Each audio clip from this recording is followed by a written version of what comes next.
Okay, welcome to this October meeting of the Hunter Living Histories Showcase. I'd like to acknowledge the traditional owners of the land that we're beaming into you via Zoom today from the University of Newcastle. That's your Wawabakal people.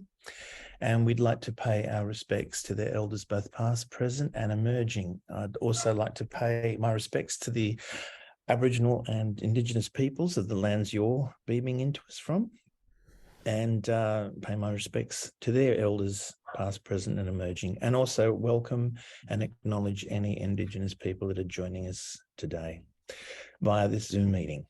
Anne, would you like to speak on Zoom etiquette? Yes, just if I can just remind people to put themselves on mute while we have our presenters speaking. Sometimes we get some background interference that can, just be just interfere a little bit with the flow of things. And also, if you'd like to ask any questions, you're welcome to put any questions in the chat or in the reactions button down the bottom if you want to put your hand up. And we can take any questions that you might have of the speakers. And we're just recording the session. So as usual, if anyone has anything they would like edited from the recording, we hope to sort of have it available online so the presentations can be there as a resource for our students and community members. Thank you, Anne. Okay, well, we have a new manager of special collections. Her name is Paige Wright, and Paige will be speaking today on herself, her interests, her professional background, but she won't be taking questions. So over to you, Paige. Hi, everyone. The questions thing is just to save us time, because I know we have a lot to get through in the meeting today, but you all, some of you may know me, I've been around for a while. So I was originally a volunteer in special collections in 2012, and in 2013, I joined the team officially. And since then, I've been working on various digitization projects and putting up digital content on the Living Histories repository. And you may have been familiar with my work with the Wikipedia editathons. More recently, in my role as Special Collections Librarian, I've been acquiring rare items with the Read Light Fund, and I was doing the implementation of the new reading room. So I have a real passion for rare books and getting students to experience history hands-on. As manager, I really want to see us improve equity and diversity within our collections and bring more diverse stories to the front. And I'm looking forward to getting some new digitization equipment in the GlamX lab soon. So there's very exciting things coming up in store. And currently I'm working on the Crafted Arts and Crafts Movement exhibition, and that's launching, if you want to put it on in your calendars, Wednesday, the 26th of October at 10:30, and all of you are welcome to attend. And sorry, we don't quite have the invite out yet, but when it is, Anne will send it out to the mailing list. So everybody's welcome to attend that. If you do have questions for me, I'm just paige.wright@newcastle.edu.au. So, email me anytime. Thanks.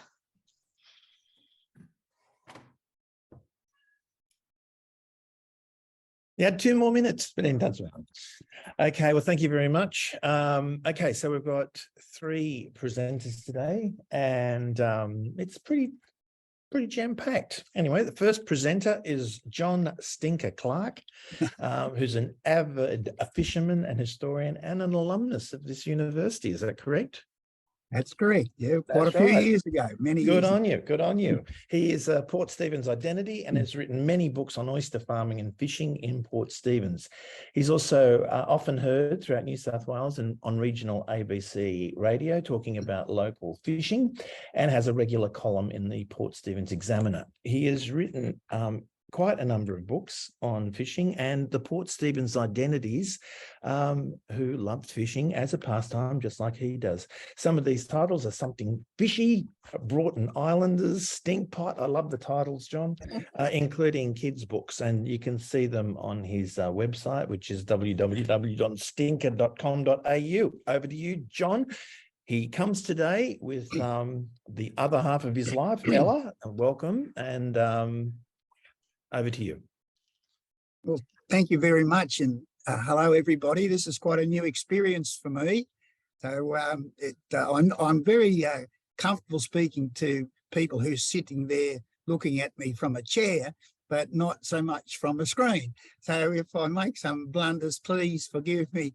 But thank you for the opportunity to everybody involved that they've given to me to share what I've been doing for the last 30 years in Port Stephens. I'm fascinated, totally fascinated by the history, local history, and not so much of all Port Stephens, but of the Tomaree Peninsula. I have a very close association with the Aboriginal people and a great respect for the Worimi folk who have been involved with me on all my travels through all the books that I have written. They have all contributed something along the line. And so I'm very proud to be accepted into that community. One of the first books I wrote was Old Salt, which is the history of commercial fishing in Port Stephens. Some of the most magnificent old black and white photos. And that's something that I'm very, very interested in, black and white photos, even the one that's on the screen there. That's something special in my opinion. And there are others like this one, and I'm hoping there might be someone tuned in today who can help me with this photograph. I know exactly where the photograph was taken.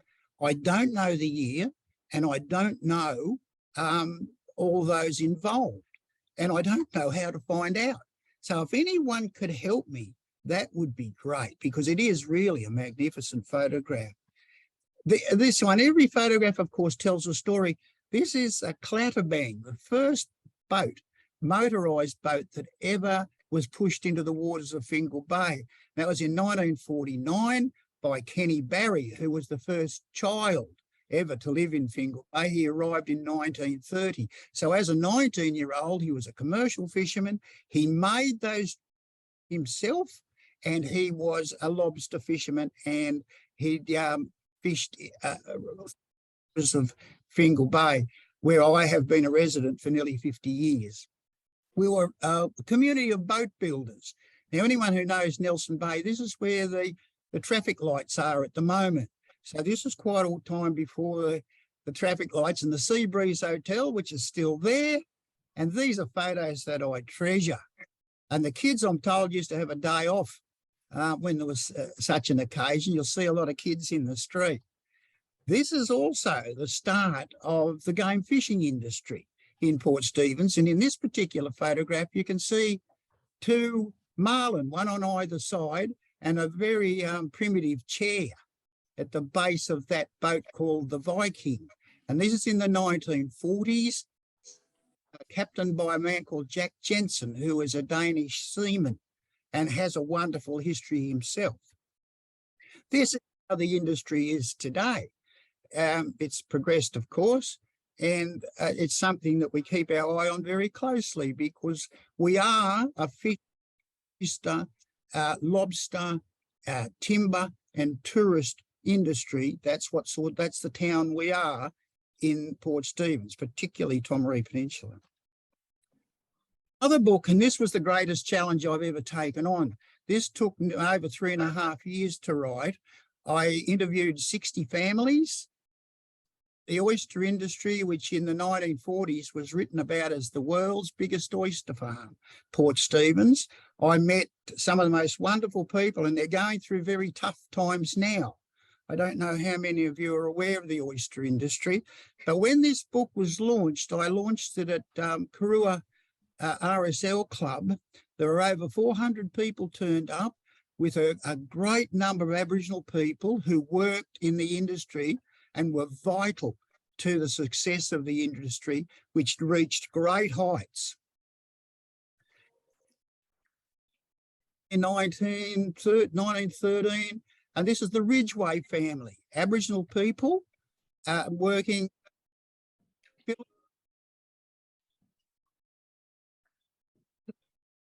Earlier, oysters just grew on rocks and trees, but then it started to be farmed. And the Aboriginal people, even way back then, even till today, have been vitally involved. And they're all what they call colours and oyster openers.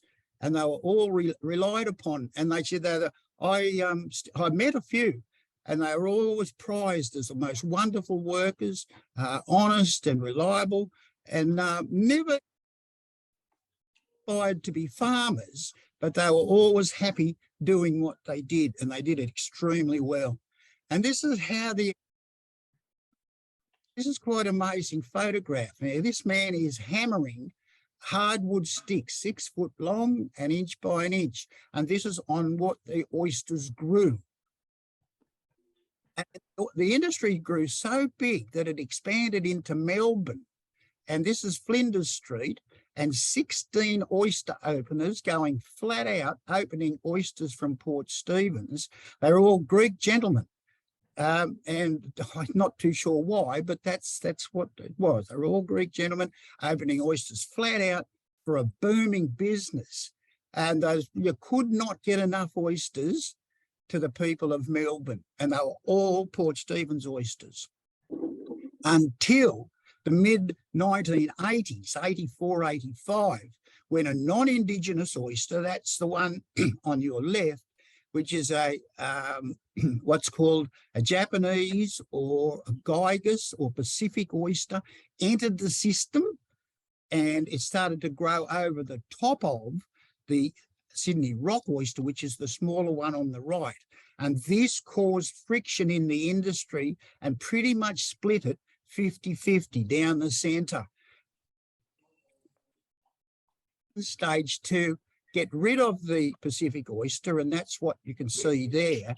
That didn't last long because it just found too difficult to get rid of, like of many other intruders into this country, the cane toads and the foxes and the rabbits.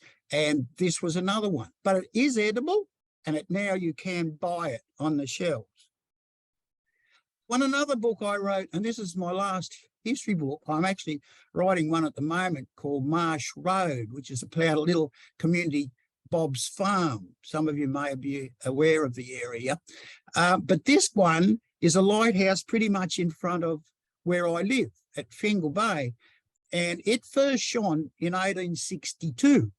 And so we celebrated this year 160 years since the lighthouse first shone. So we had a lighthouse week, which was great. And we involved all the community. We took boats over to the island, and we had a key to the lighthouse so everyone could go up and have a look from the top of the lighthouse. The residence there was the most magnificent building. And occasionally I come across old black and white photos which are just gold. And this is probably my most prized photograph. This is the 1893 to 95 era.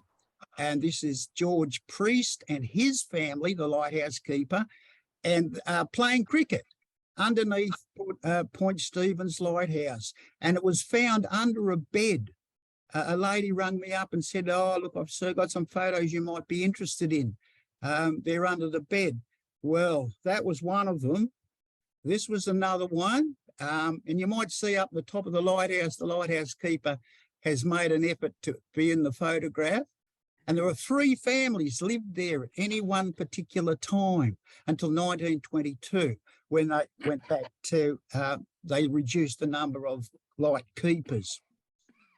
Again, this is another photograph. I had 3. This lady had 3 photographs with me, and the one, breathtaking in my opinion. Most beautiful building, sandstone blocks and cedar beams, handmade nails, tiled slate, and then you see 5 beautiful fireplaces. Sadly, in 1991, burnt to the ground. Tragic, absolute tragedy. probably something that we really had to treasure that we didn't look after. And even now, what you see there doesn't exist because all those chimneys have collapsed. So it's now just a pile of rubble under the control of national parks now, but it wasn't when it burnt down. Island was also very interesting. This is Fingal Island across the Fingal Spit. And this was also where Arthur Murdoch, the fellow in the singlet, wrote a book called Sheer Grit. And this was during the Depression years, where he shoveled shell grit into bags, which were then fed to the chicken farmers up into the Hunter Valley and elsewhere to toughen up. So that man was on the island from the 1930s to early 1940, 41, 42. And he survived through that very tough period, shoveling shell grit. One of my earlier books, this was actually my first history book, and this is Demetrius George for 49 years.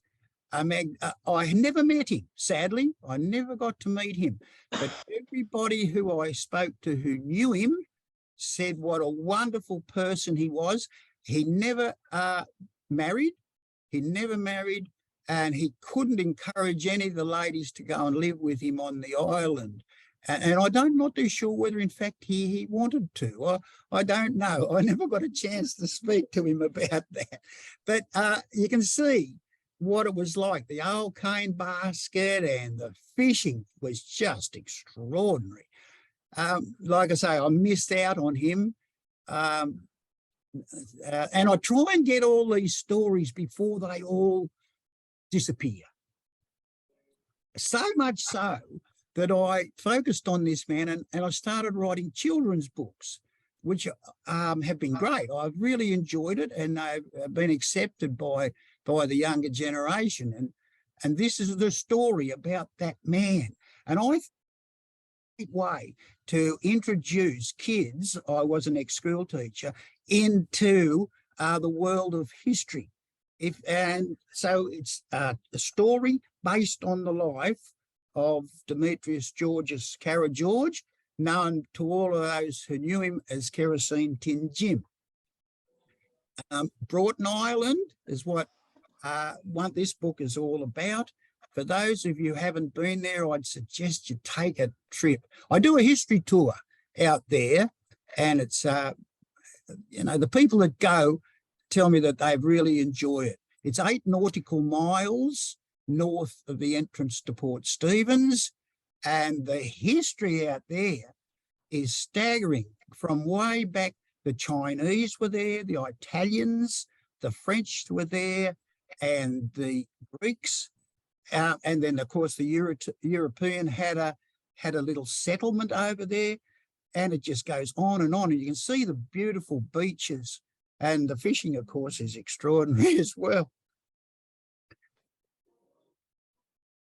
It's out there now. Now, national parks have finally put a building in that extreme right-hand corner of what's called Esmeralda Cove. And that's the European, where the Europeans set up their camp to catch lobsters. That because in the early days there was no ice, so catching fish and then trying to get them back to a market without ice was a challenge that they couldn't overcome. But lobsters stayed alive, and because they would leave them in the water and they'd stay alive until they got them back to the mainland, because lobsters either had to be sold cooked or alive. And that's exactly how they did it. Great photos. And this is the early 1960s. This is the community in Esmeralda Cove. It was quite smelly, I must say. I went over there. The earliest I was there was 1976. I got over there, and it was not, I was a bit better than that. It was a lot better than that. But socially, it excluded pretty much women and children. And really, it wasn't a very nice place, in my opinion. thankfully, that's all changed. And women and children, of course, are most welcome, as they should well be. And so socially, it's far, far better than it was. And of course, the first young ladies, these are 16-year-olds in 1926. So they were very brave, these two young ladies, Una Thompson and Edna, sorry, I've forgotten the name, Whitfield. They were the first two that I have record of going over to the island. And so that was a brave move. This is the most remarkable thing. I found the rabbits, and I'm thinking, why are rabbits on the island? I mean, how did they get there? Well, the story is that in 1906, the French, Dr. Dancy, was invited from Paris to come to Australia to try and find something that would eradicate rabbits, because they were running rampant on the mainland and wiping out all the pasture. You may well have seen photos of the rabbits around water holes and piled up against fences on bare dirt because they'd eaten all that. So the Pastoralist Society said, righto, we've got to do something about this. So they bought this from France, and interestingly enough, he's a nephew of Louis Pasteur. So it just goes on and on. It's him sitting up there, and he bought the research. He set up buildings in Esmeralda Bay. Now, that's it. These photos come from the newspaper, the Sydney paper in 1906. There is absolutely nothing left of that anymore. But I've spoken to national parks, and we're going to try and have a little bit of a dig around and see if we can find something. I don't quite know what, but that's all gone. Everything's gone. The northern face of the island, and it faces Seal Rocks. And you can see the beaches there. The beaches are just beautiful, absolutely beautiful. And on this side of the island was the Greek settlement, the Greek fishers and the Greek lobstermen. And they set up their community, and they were far more organised than the others on the other side. And there wasn't a great deal of communication between the two sides. And they were only a matter of probably 800 metres apart. But the man on the left in that photograph is Jack Jensen, who owned the Viking on the Marlin we're on, the birth of the game fishing industry. So I was given these photographs by this man who passed away a couple of years ago.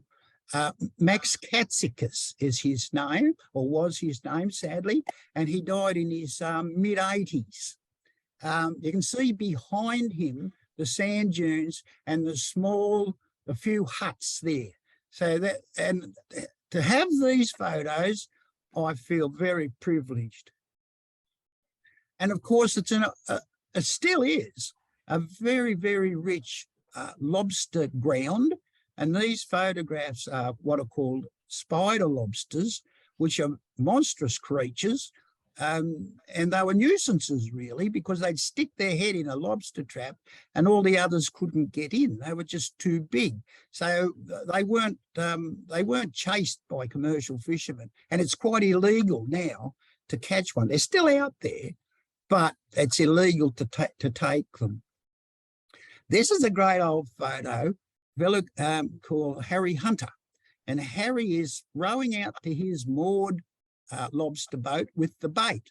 So that's bait to put in his lobster traps. And on the beach, there's a box and the slats. Now that would be filled with lobsters and pulled into Esmeralda Cove so they could, the lobsters would stay alive. And this is how the lobsters now, considering today, These lobsters are around about more, gee, to buy one, maybe $90, I suppose. And so the lobster industry, but not in those days, of course, but that's what they're worth today. And this photograph is 144 dozen lobsters on board the Iris A. That's the Asquith and Chalkley family. Well, these photographs, in my opinion, are just priceless records of our past. You meet some very interesting characters along the way, and this is one of them. Now, this fellow's name was Wally Clayton, and to look at him, and I give this presentation occasionally to groups, and I say, what do you think this guy did when he was in his 9-to-5 job? Well, he worked in Canberra. He was a devout communist, and he worked in the offices of Doc Evatt when Menzies was the Prime Minister. And of course, in 1953, with the Russian Petrov affair, he did a runner because he was under a fair bit of pressure to answer a few questions. What better place to run to than to Broughton Island?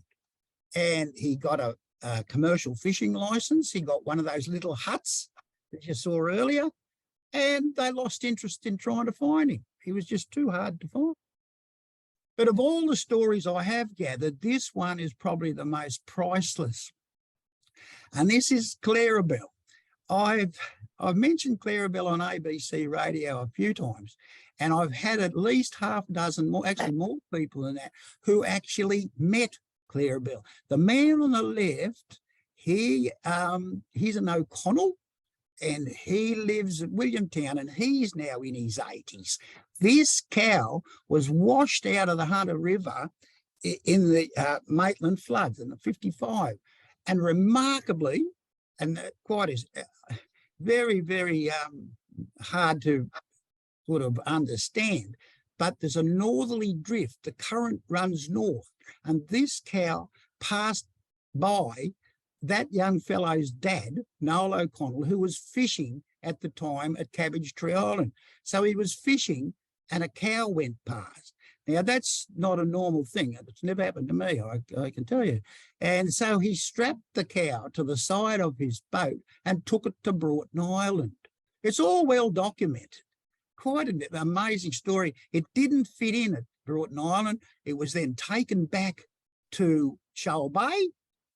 Noel O'Connell, that boy's dad, had the fish and chip shops beside the pub, which is still there, by the way. And there's more to the story, and that intrigued me. So I wrote that. That's now in its third print. And kids love to read about Clarabelle. And I'm still learning more about Clarabelle as this progresses. People ring me up and say, we know all about Clarabelle. The lady tried to milk Clarabelle, and that didn't go too well at all because she was quite uncomfortable. There's been attempts to develop Broughton Island, and this one was done by in an aeroplane. There was an airfield out there, a windsock, and but because the ground is all pocked with rabbit warrens and shearwaters or mutton birds, well, that's not good for landing a plane, and it's impossible to take off. So the only way that plane could leave the island was on the back of a trawler towing along a raft. That's the only way they got that back to Nelson Bay and put it back together again. There's wonderful stories. I do 2 radio programs a week, one with Craig Hamilton locally, and this one is statewide with Scott Levi. I took Scott fishing once on Broughton Island. It's the first snapper he ever caught. It's a beautiful place. It's got many, many stories. I hope I've twigged some interest in what happens in Port Stephens, but there are some wonderful historians in our area. Denise Gordian, who works out of Tanilba Bay, and Janice Wynne, who's from Tea Gardens. They have extraordinary amount of history that they're willing to share.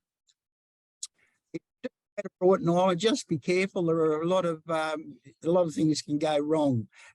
This guy, I'm told, was looking at a helicopter.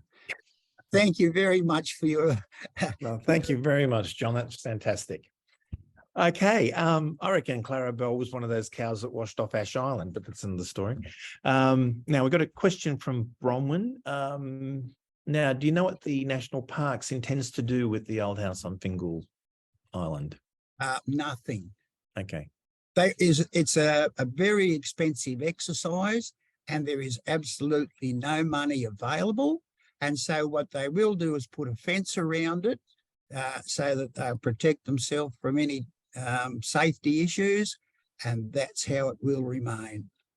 Oh, yeah, it's not. I would like to have told you something else, but that's how it is. Okay, any other questions? Is there much evidence of Warramai people living on Broughton Island? Yes, there is. There's a spear sharpening site on the southeastern corner, and that's near a place called the Looking Glass.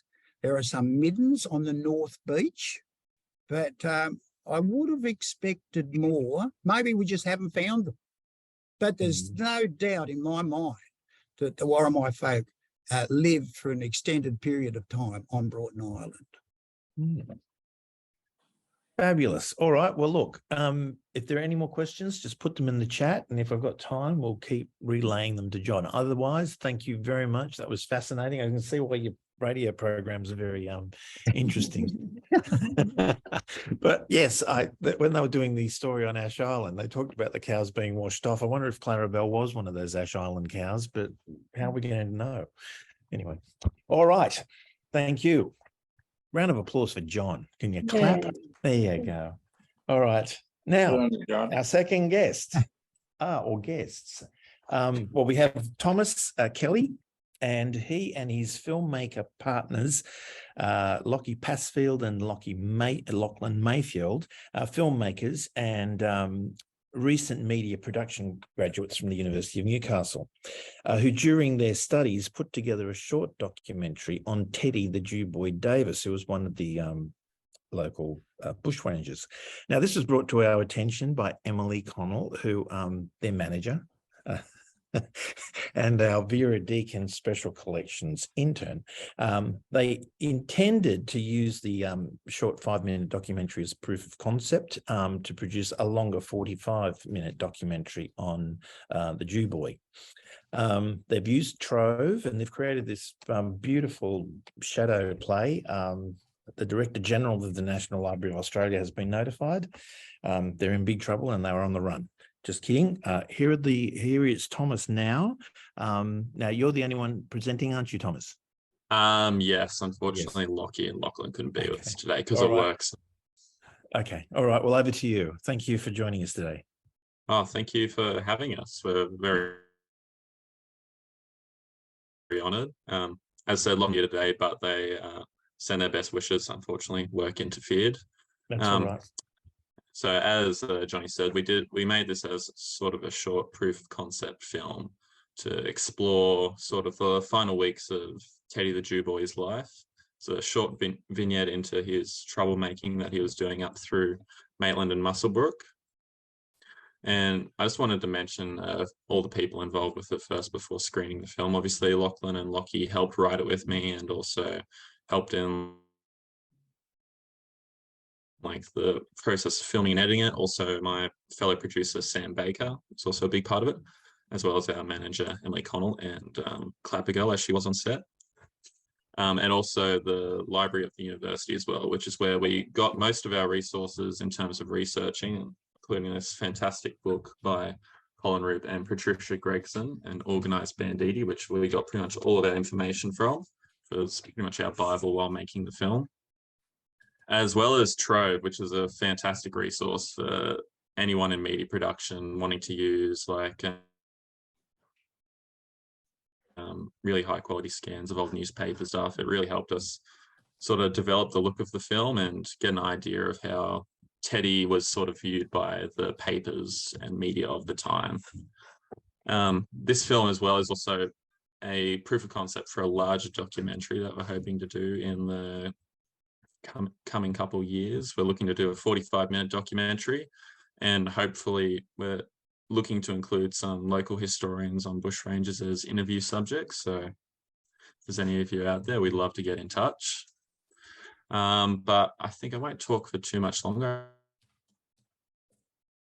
I think it's better to just show the film, and I'll get that up for you all now.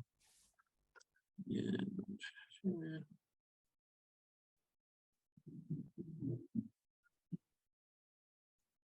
All right, here we go.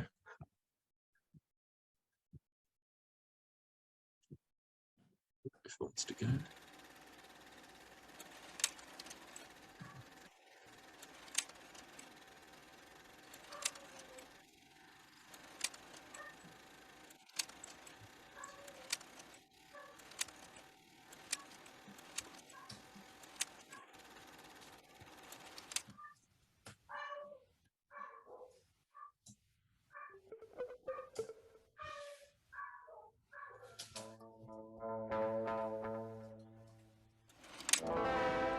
Edward Teddy Davis. The Jew Boy, age 25. A devil-may-care Robin Hood, whom stripped the rich, a hero in the hearts of a certain class. One rash act from one of Teddy's gang members sealed the fate of the Jew Boy.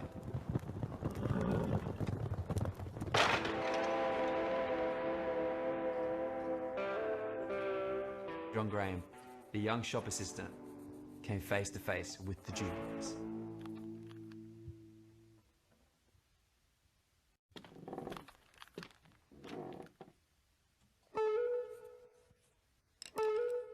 In a moment of impulse, he attempted to gun down one of the gang.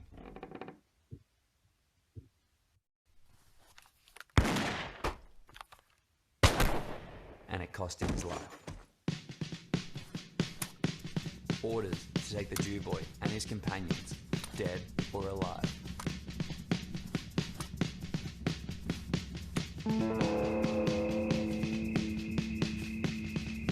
Under a cover of darkness, the police closed in.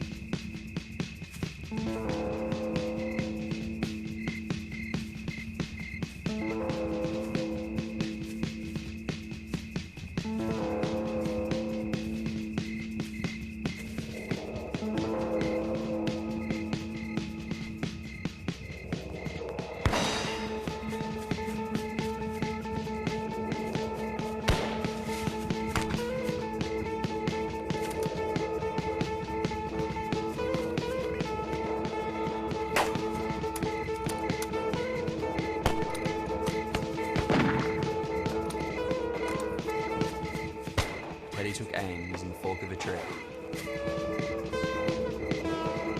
Twice Teddy fired, but missing both times.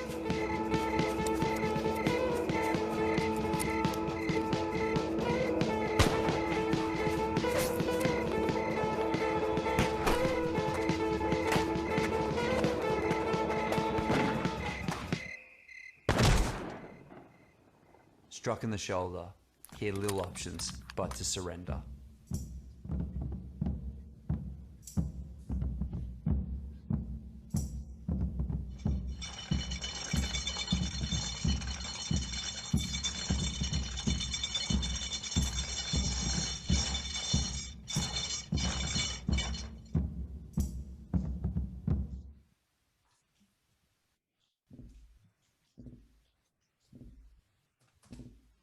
Up to the last moment, Davis hugged the belief that his life would be spared. His wishes fell on deaf ears. His gang and community turned their backs on him.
right, well, you just got a little sense of the film there itself.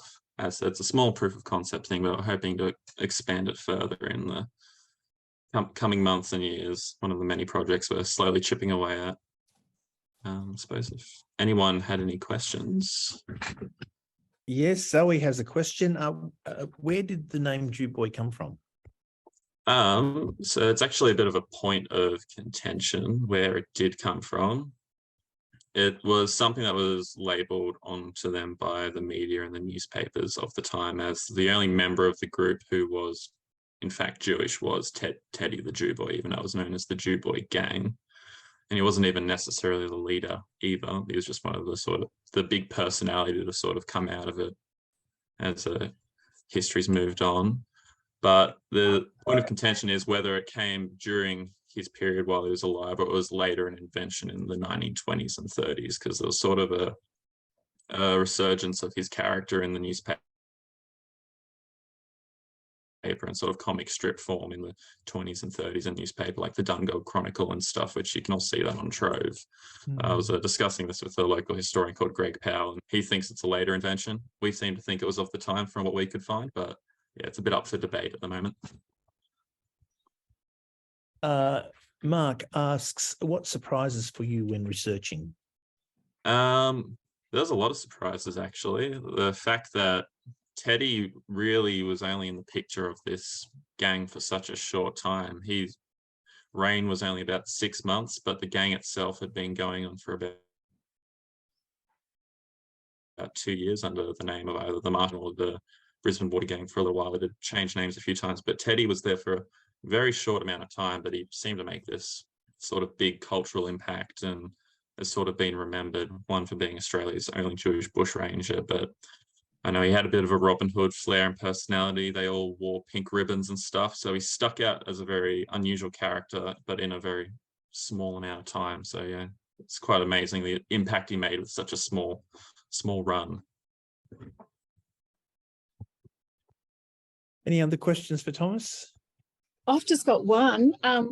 Thomas, just interested, have you visited any of the locations where the gang sort of hid out, or is there much information out there about the actual locations? There's a few different locations that sort of come into the history of the gang. Obviously, there's Doughboy Hollow, which is where they had their last stand, which these days is not much more than just a field next door highway, which I have been to, as well as there's 2 caves associated with it, which they used as a hideouts. There's one near Mount Sugarloaf, which is just sometimes referred to as the Bushrangers Cave, and there's also one up near Dungog called Pilcher's Cave, which I've been to the latter of those. Yeah. Thanks. And Robert says he's got a book published in 1920 by J.H.M. Abbott, which has 2 chapters about the Jew Boy. Have you seen that one before? I haven't actually seen the book itself. That book is referenced by Colin Root. Okay. But yeah, that is one I'd like to further investigate. Haven't. All right. Well, all right, Robert. We can make contact. Yeah. The book is called Castle Vane, and I'm pretty sure that it's a compilation of short stories that did appear in newspapers. I think that Abbott lived up at Maralla near Marundi, and I think that he also became an MP as well. But anyhow, I do have the book. There's probably about 20 pages. So if you like, I'll scan those and send them through to you, Thomas. And yeah, that'd be amazing. Okay. Fabulous. Thank you. Oh, thank you. So Thomas, what's next? What are you looking for? You're looking for funding to get this full production done, or what are you up to now? As far as what we're up to now, yeah, we're in the process of sort of just collecting more evidence and bits and pieces, because I know documentaries are a bit backwards to making a regular film. Rather than like writing the script to begin with, you've got to go out and you've got to find interviews and get all you get all the story and then you put it all together into the form of a film. So we're just in the process of collecting more information, more like archival stuff like newspapers and stuff, and more interviews. And then we're gonna, once we are satisfied that we have enough to really flesh out the story of Teddy, then we'll put it all together into a 45-minute piece. Nancy says, I visited the cave near the Hunter Expressway, which I was told was associated with the Jew-Boy gang. Do you know of that cave? Yes, I have. That's the cave that Greg Powell turned me on, which is the one. Okay. The one, I think, near Lake Macquarie, if I'm not. And Paige just posted a link to the Hathi Trust copy of Castle Vane. So amazing. Thank you, Paige.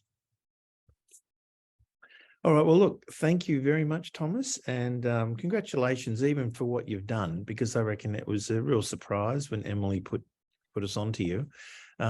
We always love young people being somehow creative with historical topics. So it was great to see. I like the production. I think it's complete anyway. I reckon you should move on to something else, but to the same sort of thing, but for another story, you know. Because I really thought the Shadow play and Trove was just fantastic, you know. Anyway, I did write to the Director General of the National Library on your behalf, so you never know, they might find some funding to get you doing it as Trove in-house film Shadow producers or something. I don't know. Oh, fingers crossed. You never know unless you try, don't you? That's right. All right. A lovely thank you very Zoom much, faux round of applause with hand claps, or just mime as Marcel, or whatever you would like to do. But thank you very much for joining us. Thank you. All right. So now, between now and our next speaker, we've got an interlude for any Hunter regional groups to provide their updates. I'm looking at you, Ron, if you have any for the forward, and anyone else joining us from across the region that would like to promote something or would like to keep us up to date with what's going on. There's nothing. This Saturday evening is the Music of the Guns. Hopefully the weather holds up.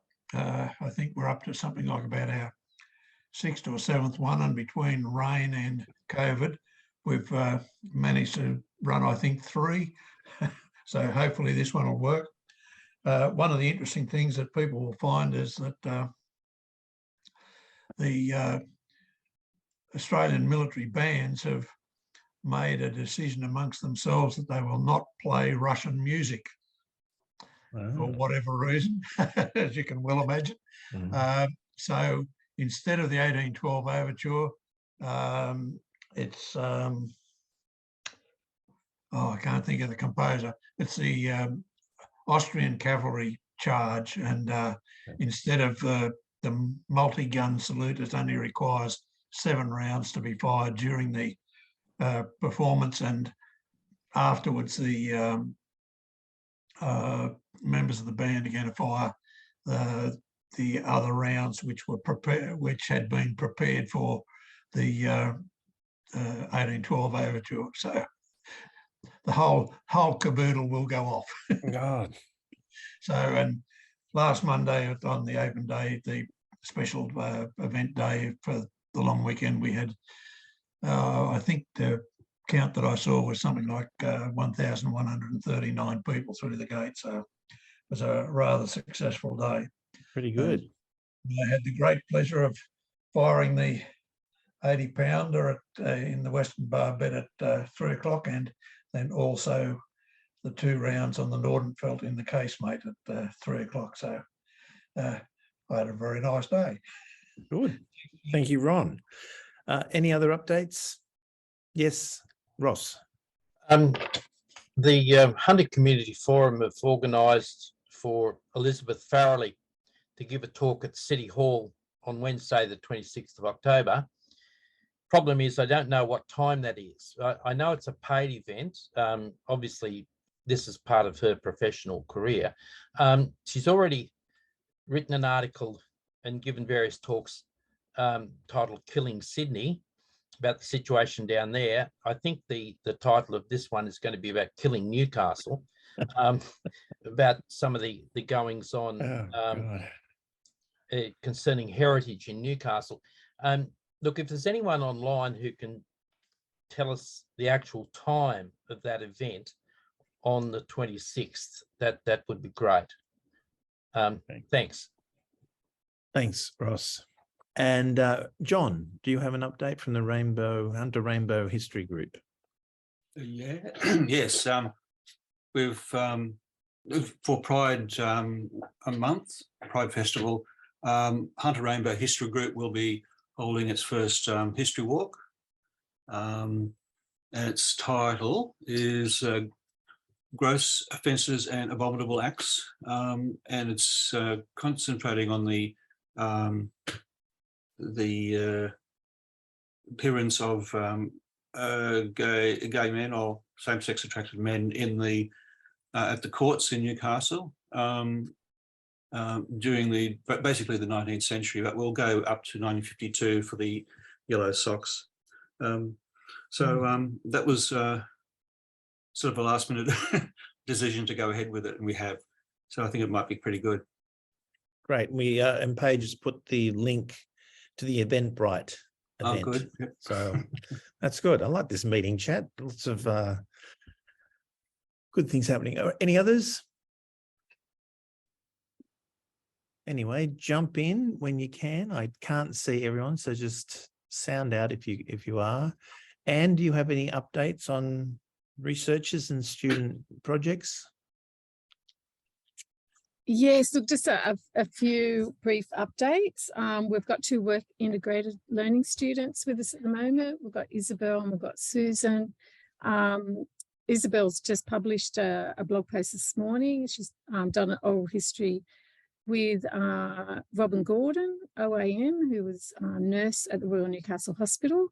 Robin's also donated some of her personal collection and photographs that relate to the Royal and nursing. So that's published as from an hour ago. And we've got Susan, she's working on a few different smaller projects. One relates to the NBN television archive and some of its photographic material and documents.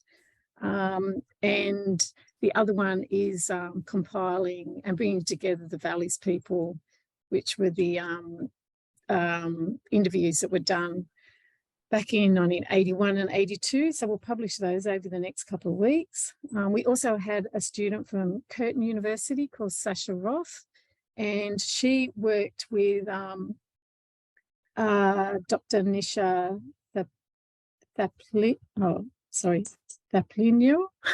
Nisha spoke at a Hunter Living Histories meeting back in August.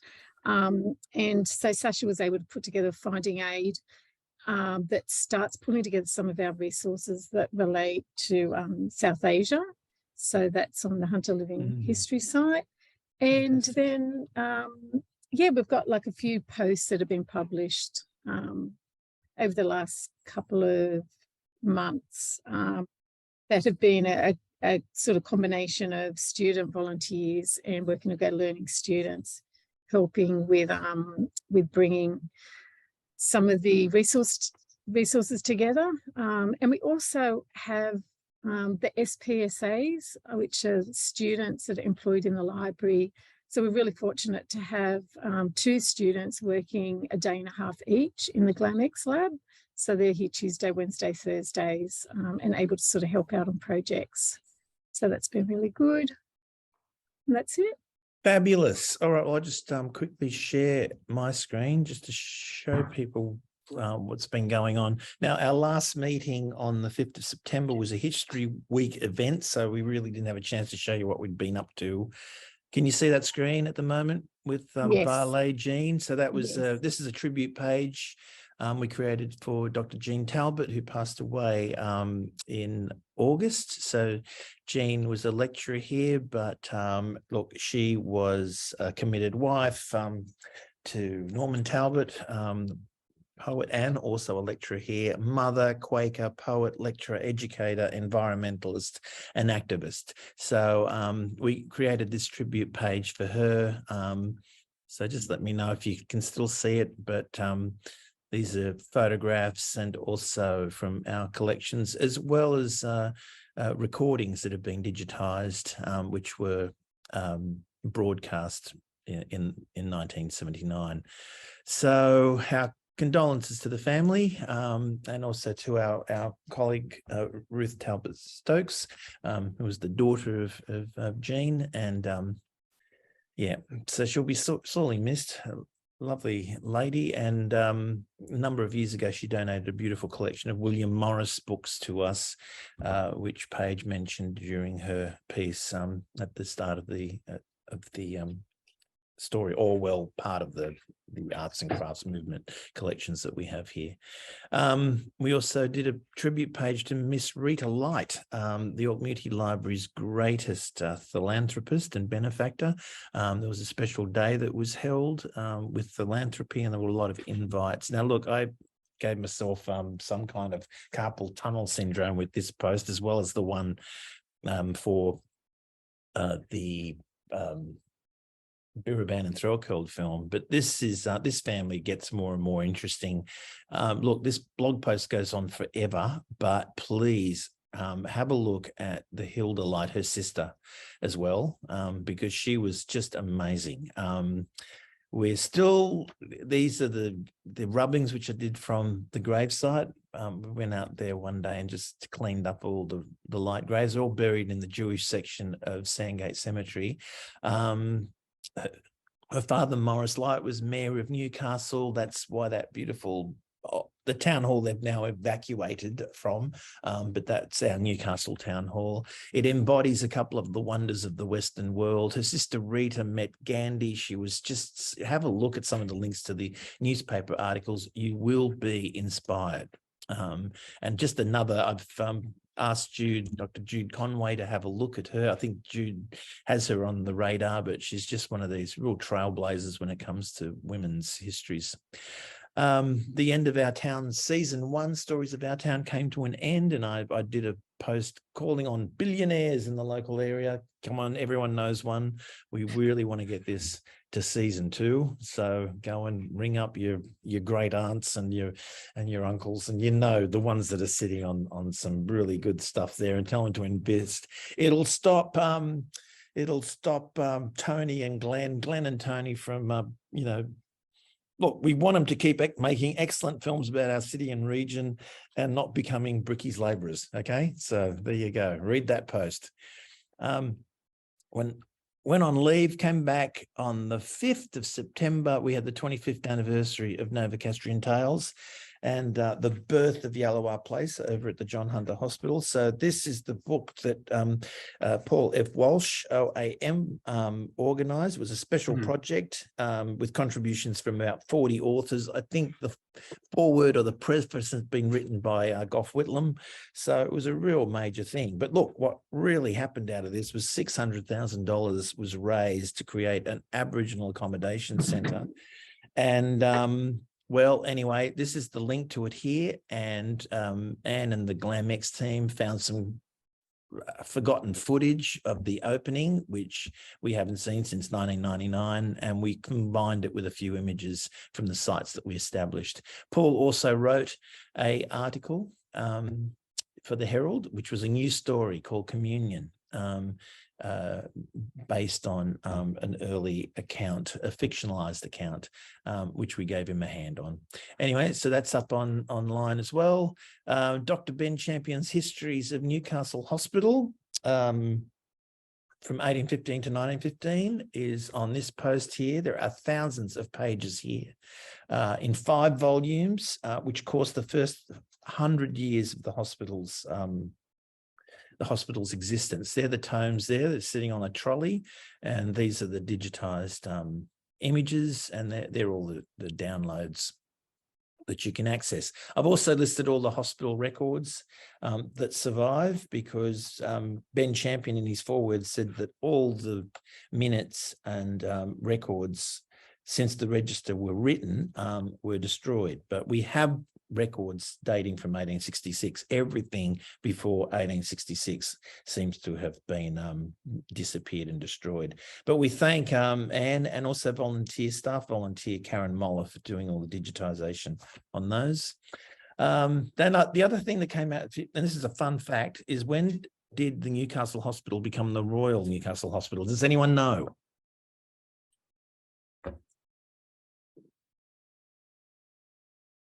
No? Yeah, it's an interesting question. Well, I can tell you the date. It's on the site. So it's one of the last questions. But anyway, we tracked it down. And it's there. On the 8th of September, well, do you want me to tell you now? Just shake your head. No? Yes? Yes, yes. All right. It was actually gazetted on the 9th of February, 1949. Okay, so that's when Newcastle Hospital officially became the Royal. And it was to coincide with the visit of the King. So they had a meeting about it in 1948, and the hospital's commission advised the Newcastle Hospital Board on the 19th of January 1949 that a new title of Royal Newcastle Hospital would be gazetted, and they finally came good on the 9th of February 1949. So after that date, that's when we should refer to the hospital as the Royal, and before then, it's just the Newcastle Hospital. There you go. That's the fun fact for today's meeting or showcase. On the 8th of September, article that I wrote called Dusting Off Australia's Cinderella City, Reflections on the Stories of Our Town project, which is there, was published in the Australian Society of Archivists Journal. So it's our reflections on the 3-year project that created 17 films by those master filmmakers, Glenn and Tony. They're making one more. I haven't heard from them in the last few months. It's on Newcastle's car culture, and they've just vanished off the face of the earth. So hence my other blog post about contacting your billionaire friends and put them in contact with these guys. But anyway, it's open access. It's free to read, and it's basically our view of what it was like working with these guys and the connections that were made with the other cultural institutions across the country that have our material, and it was so generous at opening up. The State Library opened up the vaults to allow these guys in to do the filming, which was fantastic, and the wonderful expertise they were able to provide to each of the stories. So we're greatly appreciative, National Library, State Library, and just those wonderful organisations around the country. Queen Elizabeth passed away, and we were absolutely besieged with media inquiries about, her visits to Newcastle. So look, she visited Newcastle on 4 occasions. I ran down the stairs and started photographing things and did all the media across the state that day. And then we came back the next day, and I did full-fledged map scans. So Anne tracked down all this wonderful footage that had been digitised, both in the NBN archive as well as in the university's archives. It had been digitised by Phil and the team. There's some absolutely amazing footage here from the 1954 visit. There's large full-page scans from the Herald, and I've got to thank the Newcastle and Hunter District Historical Societies, because they were the ones in whose archive these supplements were stored. Okay, and without it, I don't know that any of the newspapers had access to this stuff. I'm not sure if the Herald had access to theirs, but it was lucky that the historical societies did. There was some great photographs of them on the train arriving, their visit to Stockton, for all the Stockton fans out there. The 1970 visit on film is quite extensive. It goes about 40 minutes. It's all open and free of charge to view. So knock yourselves out. And also the 1970s is so groovy. I mean, the royal family looked so groovy back then, especially Princess Anne. She looked like she was really having a good time during that era. So the routes of the visit are also there. So in terms of where the cavalcade, I remember seeing them pass by Hanbury Street, and the Queen did wave at me. I do remember that. So then read on the 19th, we've got a draft. The the team that's working on the weather records is preparing a paper on Marion Wyndham. Now, the reason why this is really important, and Don Seaton Wilkinson, who's the Wyndham family descendant, historian, but also doing his PhD at the moment through this university, noted that the Bureau of Meteorology really pegs the history of women recording weather data as meteorologists only dating back 50 years. So this paper will basically push that right back, because Marion Wyndham was born in 1872. She was the weather recorder for the Wollong records that she meticulously took from 1891. So she maintained those records until her death 37 years later in 1928. So it pushes the whole history of women in weather right back before the 1960s into the 1800s. All right, so that's good. Looking forward to that. Dr. Paula Jane Byrne, who presented on the Hunter Living Histories August 2022 showcase for those who attended, also helped prepare a post on our site for Material Life on the Hunter. So it's an interesting examination of the words and imagery around material objects, such as furniture, wallpaper, cooking and dining implements. Look, I've never seen anyone do anything like this before. It's quite fascinating to see the connections. So it's really important for women's histories, colonial imagery around objects, and the notion of frontier violence, which is also interesting for people studying Aboriginal and colonial relations. There's also a compilation of historic films on railway history, and the last, that Robin Gordon, The Accidental Nurse, that was just published then. That's hot off the press. And there's the interview with Robin Gordon and images that have all been compiled, beautifully compiled. It looks fantastic by Isabel. Congratulations on that. And last but not least, the Tali Historic Visit, which brings us to our last guest today, and that is Robert Watson, also known as Baldy McSpecs originally. He's a community historian. We outed him into the public, didn't we, Robert? Yes, he's yes. an advocate, and I've turned him a human living history project catalyst, because he just seems to get involved with things and people do things around him. So he's like one of these catalysts that in a community help people to work closely together. He and his wife Coralie recently took a field trip to historic Tali, and this is the post which we compiled basically to illustrate that visit. So they met up with Dr. Les Kilmartin, Jan Wynne, who was mentioned by John, our first speaker. Is that right, John? No, have I got the right name? Yes. John. Yes. Sorry. It's my brain. Jan Wynne and Pauline Ebertson from the Stroud Historical Society all have presented on the Hunter Living Histories Showcase, and Jan and Pauline back in February 2022. So post, I've got a PowerPoint presentation to show if you've got a PowerPoint. I this. just showed them, and then we'll go over to you. So Robert, over to you, but thanks to the No Butland for using their beautiful digitized scans to decorate your visit. So I'll stop sharing. Yep. And there you go. Is that? Yep, that's good. Over to you. Okay. Yeah.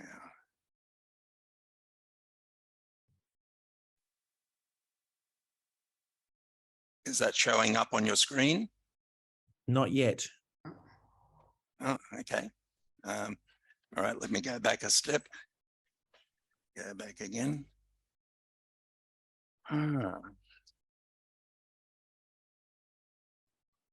Share screen. Oh, okay. All right, that's my screen there. And okay, you can see that? We can see it now. Okay, so so just in support of the post that Johnny has put up on Hunter Living Histories, which has lots of maps and things like that, This is just a selection of photos that that my wife and I took up at Tarlee in mid-September. So this is only quick. I don't know a whole lot of the history because there's so much history there. It's a little bit bewildering. But anyhow, Tarlee was the site of the first headquarters of the AA company. So the location is, if you go up the old Pacific Highway and through Karua, and then you turn down to Tarlee, and so Tarlee is right on the waterfront there and looks out towards Malabula and Soldiers Point. So that's where it is. It's about an hour's drive away. The bonus for me was catching up with Les Kilmartin, and the date that we were visiting Tarlee was one day short of 200 years since Captain William Cromarty had sailed into Port Stephens. So Les, I think, presented to us in about February, I think. And then I was also able to catch up with Pauline Ibbotson from the Stroud Historical Society, and who had previously done a presentation for us. Janice Wynne, as John Clark mentioned, she was there as well. And also a strange connection, Wendy Holtz. So just the quick story there was that Les Kilmartin walked into the Mitchell Library and walked up to the desk and said to the lady there, "I'm a descendant of Captain William Cromarty and I'd like to look up some information." And Wendy Holtz said, "I'm a descendant of him as well." So it was like, wow, gee whiz. So that connection joined. And then I said to Les Kilmartin, "Is Wendy Holtz related to the Holtzes of Mitchell's Flat at Singleton?" And he said, yes. So they lived next door to my grandmother up at Mitchell's Flat. So it's funny how I'm sure that there's some higher being looking down on my life and connecting me up with bits of string and wool to people. So that was good meeting those people in person. So just a quick timeline of Tarlee is it was an original site of Gringai tribe, who were described at the time as fun-loving and sharing sorts of people. So they were quite cooperative and peaceful. They did note that tribes further up the Karua River were much more aggressive, but at least where Tarlee was, the Gringai people were seen as being nice. 1826, this company formed, the Australian Agricultural Company, was deliberately formed in the UK to set up ventures in Australia to export back to the UK. So they were granted 1 million acres to raise sheep. If you know the area up around Karua, it's not sheep country. So in 1834, they moved their headquarters to Stroud. And then further on in 1854, they moved their headquarters up to Tamworth and the Peel River. And the particular place where they were set up there is Kalela Cottage or Kalela House in Tamworth, which was their headquarters, which has two connections to me. One, I've slept in that house because my uncle rented it in the about 1960s. So I've actually slept in that house. But the wife of Philip King was Elizabeth Brodie, who my wife is descended from. So we have a number of connections there. 1927, the Gospel Fishermen's Mission and Bible College took over the site. In 1964, they got the auditorium from the Greta migrant camp and brought that out. I didn't find that out until afterwards, so I don't actually have a photo of that building, but one day I'll go back. And in 2018, that Gospel Fishermen's Mission sort of I was going to say degenerated, that's not the right word, but it morphed into Youth with a Mission. So it's a Christian non-denominational Bible camp. So this is what the site looks like from an aerial point of view. So I'm going to show you the boat harbour. So that was convict built. This is the main house here, and I've got photos of that.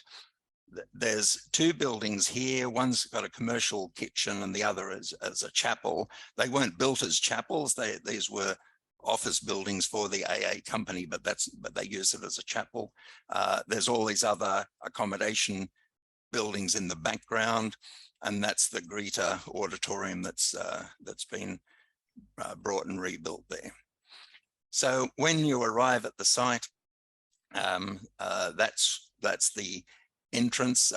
All of those other buildings come before that, but this is the old office building here, going up to where the main house there is. So that's the main house. The cannon is original. I couldn't find anything specifically about the cannon, you know, where it came from or anything, but it was used to fire a shot across in the direction of Soldiers Point if a convict escaped from this area. Can't say much more about that. The house, the original house burnt down in about 1860, but it was rebuilt on the same foundation. So it is kind of a replica house, still dating from 1860 anyhow. This is the boat harbour. It's obviously silted up, and sailing boats didn't go into there. The sailing boats would anchor off, and they're just bringing in the little rowboats to there. And you can see these bits of wood here for tying up the boats. The boat shed at the end also used to house a little tramway that would go up the hill to where the house was, so it would take visitors up there. The place is kind of it's quite quaint. It's got this dining room there. There's nothing. It's not a museum per se, in the sense that nothing there is labelled or says anything about where it came from. It just looks like over the couple of 100 years that people have just collected stuff and put them in there. But it's nice. It's really nice. And some of the rooms are just set out like this. As I say, there's no labels to say who they belong to or anything like that. It's just nice, and unlike a lot of museums, you can sort of look at this and walk through, and I was never going to say you could touch stuff. I mean, you could touch stuff, but the thing is, it's so nicely presented that you just wouldn't want to touch stuff. So that was all good. This is these other two buildings. The left one is the one they use for a chapel now, and that's what it looks like inside. There's two enormous mirrors that came out from Europe. It did used to have an organ, which was sold and relocated down to Sydney somewhere. So it still exists somewhere, but it's not here. Out the back, there's a couple of sheds they've got, and just has a whole variety of stuff. You can see there on the back wall, what they did was, these are all handmade bricks. And because there was a lot of crumbling, they went and plastered or rendered over the bricks, but they left some parts deliberately exposed. So it's kind of, it's a museum in the sense that it's crying out for money, but unfortunately it's in an obscure place.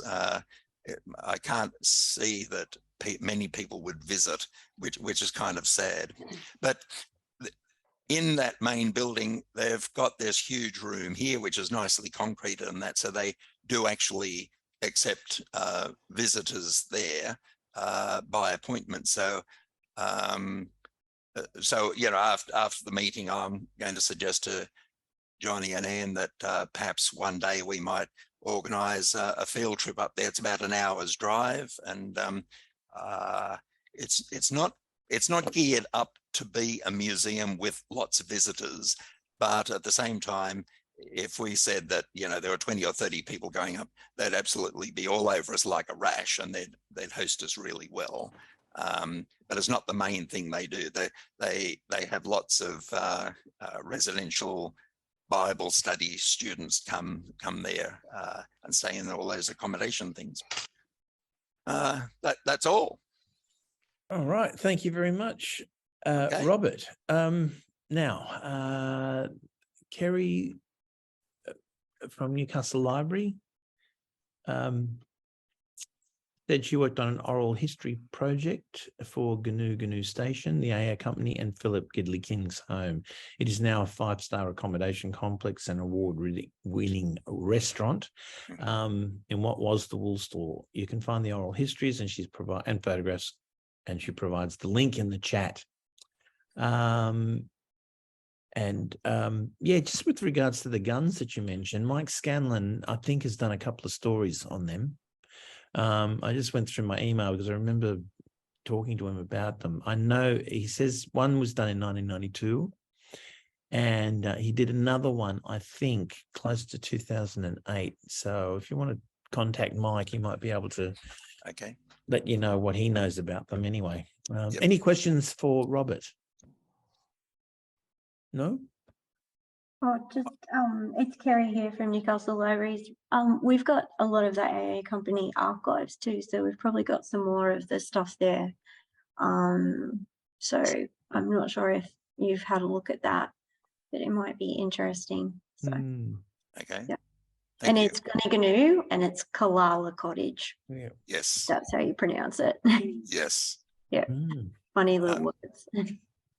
I can give you a bit of trivia about Gunna Gnu because my father came from up that area, and a resident of Gunna Gnu Station said that Gunna Gnu is the site of the overflow of Clancy and the overflow, and everything else says that the overflow is up in Queensland, and so there's this tiny little snippet of information where I go, do I believe this or do I not? And anyhow, so I've just parked it. Yeah. Well, we're I think from there's here. there's a lot of stuff that came out with this station. Like there was supposed to be a tunnel from one of the things in across the paddock during World War II, and then there was another one that a hook was something about hanging convicts, and we couldn't find any evidence for any of that when we were doing the research on it. But it's quite a unique part of history, which a coal mining millionaire bought and turned into a wedding venue. So with his bright pink helicopter that lands there on a regular basis. Fabulous. But the restaurant is to die for. If you want, it's called the Glass House Restaurant, and it really is superb dining. So, you know, if you want to take your lady friend or your friend out for a special dinner, highly recommend it. And the accommodation's there too for when you enjoy the wine. Great. Well, thank you very much, Kerry. And thank you very much, Robert. It was great seeing those aerials because it helps shore up the maps. So, okay. So look, we've got a little bit of time, 5 minutes. Does anyone have a hot topic for discussion that you want to roll out? A controversial thing in the heritage world? No. Everything's smooth sailing.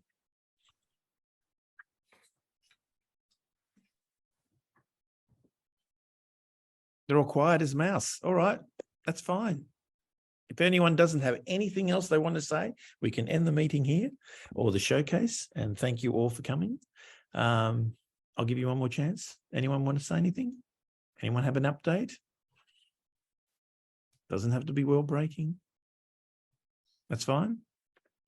All right. Well, look, thank you very much for joining us today. I want to thank all our presenters, Robert and John and Thomas. And thank you all for joining us and spending some time with us. We'll see you next month, which will only be in a couple of weeks in November, won't we? And that'll be like 2 more meetings to go. So yes, there was an announcement on the weekend paper about the Broadmeadow project. So we've got some involvement going on there, which is bringing in a lot of historical resources. Andy, I'll break you off from something. Oh, there. look, I was just going to say the next meeting, we thought we might try a hybrid meeting Okay. for those that have been missing out and don't do Zoom, right. and just having a small room. So we're not sort of opening it up to a lot of people, but for those that struggle on Zoom, and it'll be just RSVP, I'll send some information out, and we might just try a hybrid meeting. Okay, so next month will be a hybrid meeting. So for those people that have been asking for one, you're going to get it. We're going to be in two worlds. I'll be in Zoom land looking after the Zoomers, and Anne will be in physical world looking after the physical people that wanted to join us. Okay, so anyway, Thank you very much. Stay safe, and we'll see you next month. Thanks. Through. Bye.